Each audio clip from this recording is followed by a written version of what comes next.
Hi, I am Prerna and I want to talk about the book which I have been reading in last 4 days,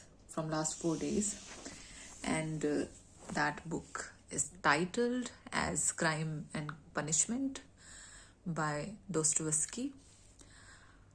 I thoroughly enjoyed this book. The book is like 500 pages and I just couldn't stop reading it. So I finished it in 4 days and I loved it so much that my eyes were paining after a point when I was reading it, but I couldn't leave it. It was like that.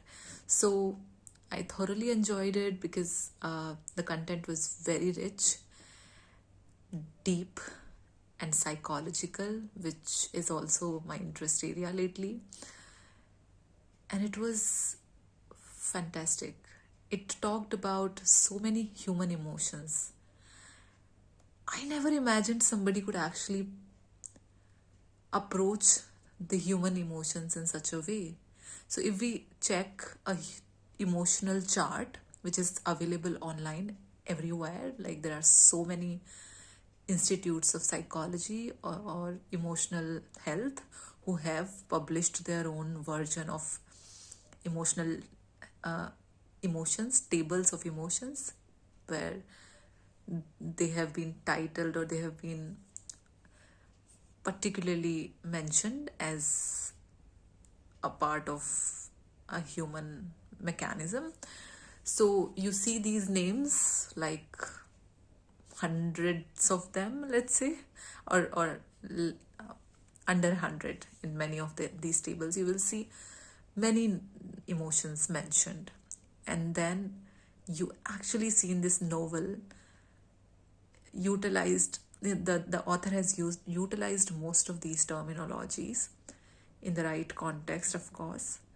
So the main character of this story has felt all these emotions in the story and literally went from this to that in no time because of his thoughts. So it also shows the converting journey of conversion between thought and emotion, and how that happens, and how that shifts our frame of mind or mood or behavior and everything.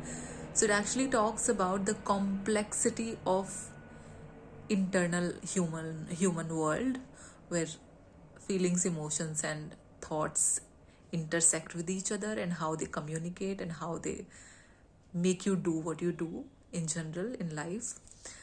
So the book is a marvel at human emotions, I would say. And everybody should read it for that purpose necessarily. Yeah. Thank you.